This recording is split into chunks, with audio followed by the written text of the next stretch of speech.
میں personal explanation سر جی میں personal explanation سر جی جی speaker صاحب میں بالکل میری سینئر ہے اور میں ان کا بڑا احترام کرتا ہوں سر ان کی باتوں کا تو نہیں لیکن جو انہوں نے نکات اٹھائے ہیں میں صرف اس کو ایڈریس کروں گا وضاحت کے لیے جی جی اسپیکر صاحب میں پرسنل ایکسپلینیشن پہ بات کر رہا ہوں جی اسپیکر صاحب بالکل میں نے اردو قومی زبان کے حوالے سے یہاں پہ قرارداد لے کے آیا جناب اسپیکر اور آرٹیکل 251 کا میں نے حوالہ کیا ہماری قومی زبان ہے اور ہم قائد کی ابھی بات کر رہے تھے تو یہ قائد کا پاکستان آئین پاکستان اردو کو قومی زبان ڈکلیئر کر چکا ہے علاقائی زبانوں کی بات ہوئی میں صرف اس کی بھی وضاحت کر دوں کہ 251 سب آرٹیکل 3A جو اس کا قومی زبان کی حیثیت کو متاثر کیے بغیر کوئی صوبائی اسمبلی قانون کے ذریعے قومی زبان کے علاوہ کسی صوبائی زبان کی تعلیم ترقی اور اس کے استعمال کے لیے اقدامات تجویز کر سکے گی تو اس میں علاقائی زبانوں کے فروغ اور اپنے علاقائی زبانوں کے حوالے سے بھی کہا گیا ہے اور وضاحت کی گئی ہے ہم سب کا فرض بنتا ہے کہ ہم اپنے مادری زبان کو علاقائی زبانوں کو نہ صرف اپنے بچوں کو اس میں تعلیم دے بلکہ اس کے فروغ کے لیے بھی اقدامات کرے اور یہ ہم سب کی رسپانسبلٹی ہے اور اس سے آئین پاکستان آپ کو منع نہیں کرتا دوسری بات کی گئی سر ایک سابقہ اس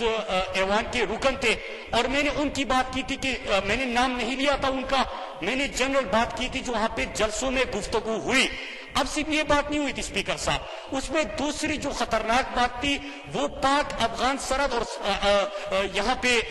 پچھلے پارلیمنٹ کے ہمارے معزز ممبران بیٹھے ہوئے ہیں اور آپ اسپیکر صاحب اس پارلیمنٹ میں موجود تھے اسی قومی اسمبلی نے 2016 میں قرارداد لے کے آیا تھا کہ جب ہمارے خیبر پختونخوا اور وزیرستان میں بم دھماکے بڑھتے گئے اور جب بھی تحقیقات ہوتی تھی تو اسپیکر صاحب اس میں پتہ چلتا کہ باہر سے کوئی آیا اور جو اس بلاسٹ میں ملوث تھا تو جناب اسپیکر اس میں نیشنل انٹرنل سیکیورٹی پالیسی پچھلی حکومت نے بنائی تھی نیشنل ایکشن پلان تمام حکومتوں نے پولیٹیکل پارٹیز نے مل کر بنایا تھا اسپیکر صاحب اس کا بھی حصہ تھا اور میری قرارداد تھی کہ جو پاک افغان ہے اس کی سیکیورٹی کو بہتر بنایا جائے پختون اس سائڈ کے پختون بارڈر کی اس سائڈ پہ ان کا آپس میں بڑا پرانا گہرا کلچر ہر قسم کا تعلق ہے وہ قائم رہے گا لیکن یہ جو بلیم گیم ہوتا ہے کہ دہشت گرد یہاں سے آیا وہاں سے آیا حالانکہ ہمارے پاس فیکٹس تھے جس طرح انڈیا افغانستان کی سرزمین پاکستان کے خلاف استعمال کر رہا تھا لہذا اسپیکر صاحب وہ قرارداد ہم نے یہاں سے پاس کی لیکن اس جلسے میں کہا گیا کہ دونوں سائڈ کے پختونوں کو میں دعوت دیتا ہوں کہ یہ بات اکھاڑ پھینکیں گے جناب اسپیکر یہ بڑی خطرناک الفاظ ادا کیے گئے تیسری چیز آزاد بلوچستان کے حوالے سے انہوں نے میری بیان کی وضاحت کی جناب اسپیکر میں نے یہ بالکل نہیں کہا میں نے کہا کہ اگر کوئی نادانی میں ریپیٹ کر دوں کہ اگر جو اجیت دوول کا آپ نے پورا جو ڈاکٹرائن کی بات ہوتی ہے جو مودی کے تقریروں کے اور ان کی منصوبہ بندی کی بات ہوتی ہے جو را کے چیف کے بیانات ہیں جو نیشنل سیکیورٹی ایڈوائزر کی بیانات ہیں وہ کیا کہتے ہیں اسپیکر صاحب پاکستان کا سامنے سے مقابلہ نہیں کر سکتے انہوں نے جرأت کی جو ان کو منہ کی کہانی پڑی دشمن کی ناپاک عزائم خاک میں مل گئے وہ پوری دنیا نے دیکھا کچھ یاد ہو نہ یاد ہو ابھینندن تو سب کو یاد ہوگا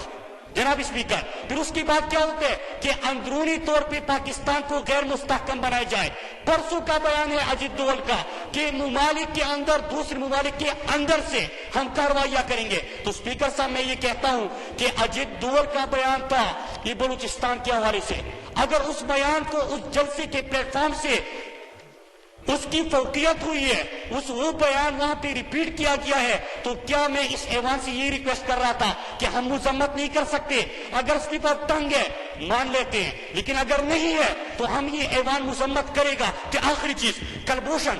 جناب اسپیکر میں یہ ریکویسٹ کرتا ہوں کہ ہم نے کیا بات کی ہے ہم آئین پاکستان کی بات کرتے ہیں میں 100% آپ کو کہتا ہوں کہ کسی بھی آرٹیکل کے اوپر ایک آرٹیکل اس آئین پاکستان کا ہمارے اوپر لازم ہے اس کی امپلیمنٹیشن کرنا اس کو ماننا لیکن کوئی نہیں مانے گا، اس آئین کی توہین کرتا ہے۔ اسپیکر صاحب کلبھوشن کے حوالے سے میں بات کرتا ہوں، اس جلسے میں یہ ایکسپیکٹ کر رہا تھا اور آپ سے بھی میں ریکویسٹ کرتا ہوں کہ کلبھوشن تو بلوچستان اور بلوچستان پاکستان کے باقی علاقوں کے ساتھ ساتھ بلوچستان میں حملے کرا رہا تھا، ہمارے بلوچ بھائی مر رہے تھے، وہاں سے گرفتار ہوا۔ میں ایکسپیکٹ کر رہا تھا کہ بلوچستان کے جلسے میں جو انڈیا پاکستان کے خلاف یہاں پہ حملے کر رہا ہے اس کی مذمت ہوگی۔ جناب اسپیکر صاحب، اس کی مذمت نہیں ہوئی۔ کلبھوشن کے حوالے سے پہلے بھی خاموشی تھی، آج بھی خاموشی اختیار کی گئی۔ دکھ اس لیے پہنچتا ہے، آپ بھی سنیے گا سر، دکھ اس لیے پہنچتا ہے کہ جب پاکستان انٹرنیشنل کورٹ میں کیس لڑتا ہے اور وہی بیانات جو ہمارے جلسوں میں دہرائی جائے اور وہ ہمارے خلاف استعمال ہو تو اسپیکر صاحب یہ پاکستان کا مقدمہ کمزور کرتے ہیں۔ اور آخری بات قائد کی بات کی گئی اسپیکر صاحب، کیونکہ بات میں نے کی تھی، میرا جواب دیا، قائد کی بات کی۔ میں سوال پوچھتا ہوں سر، قائد کے پاکستان کو قائد نے دیانت کا درس دیا تھا، یہاں پہ کرپشن کرنا کیا یہ قائد کا پاکستان ہے؟ قائد کے خوابوں کی آپ نے بات کی، قائد نے تو پاکستان کو اسلامی فلاحی ریاست سے ایمانوں میں بنایا تھا، قائد نے تو ہمیں اپنے نظریے رکھنے کا کہا تھا، لیکن نظریہ پاکستان پہلے تھا، قومیت رکھو، لیکن قائد نے ہمیں پاکستانی قوم بنانے کا کہا تھا، قائد نے ہم سب کو اتفاق کا درس دیا تھا، ہم نے انتشار کی راہ لے لی۔ اسپیکر صاحب گزارش یہ ہے کہ جب پاکستان کی بات ہوتی ہے، میں قراردادیں لے کے آیا ہوں، دلیل سے بات کر رہا ہوں، میں ایکسپیکٹ کرتا ہوں کہ آپ لوگوں میں سے اگر کسی نے اس کی مذمت نہیں کی تو آپ پہ اٹھ کے اس کی مذمت کریں گے، کیونکہ دشمن کو ہم نے خوش نہیں کرنا۔ تھینک یو جی، یار صادق صاحب جناب۔